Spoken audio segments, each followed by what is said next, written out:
খেলা শেখ, তোরা খেলা শেখ। দেখ, আইপিএলে 1.5 কোটি টাকা দিয়ে বৈভবের কিনছিল যে প্লেয়ারটারে ফালায় রাখার জন্য। সেই প্লেয়ারটারে প্রথম একটা ম্যাচে চান্স দিল,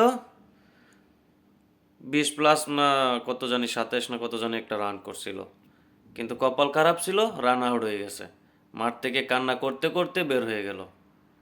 আর আজকে আবার সেকেন্ড ম্যাচ দিল চান্স, নাইমে যেন তোলপার। ইনিংসের তার দ্বিতীয় বলেই ছক্কা, একটা নয় দুটা নয় 11টা ছক্কা মারছে। স্ট্রাইকে গেলেই মনে হয় যে ছক্কার জন্য রেডি হয়ে যাও, বোলিংয়ে একটা ছক্কা খাওয়ার জন্য রেডি হয়ে যাইতেছে। স্ট্রাইকে গেলেই ছক্কা, স্ট্রাইকে গেলেই ছক্কা।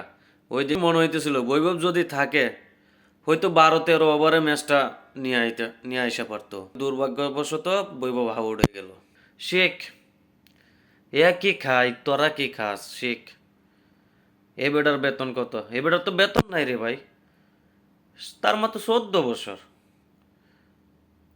সে 14 বছর বয়সে আইপিএল মাতাইছে, সব রেকর্ড ভেঙে চুরে তছনছ করে দিছে। একটা রেকর্ড বাকি আছে শুধু, ক্রিস গেল।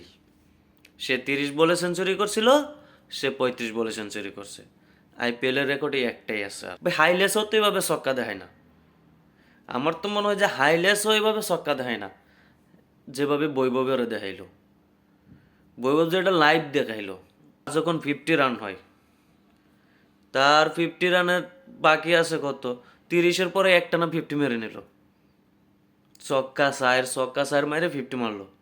যেখানে বাংলাদেশের একটা প্লেয়ার হলে 50 করতে গেলে 10টা বল খাইব, যে সামনে আমার 50 করতেছি।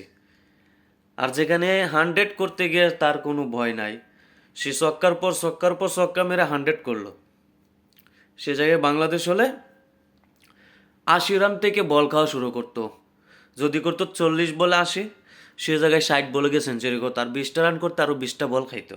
বলে বাংলাদেশের প্লেয়ারটারে আসলে তাদেরকে যে বেতনটা দেওয়া হয়, যে এরকম সিস্টেম করা উচিত ছিল।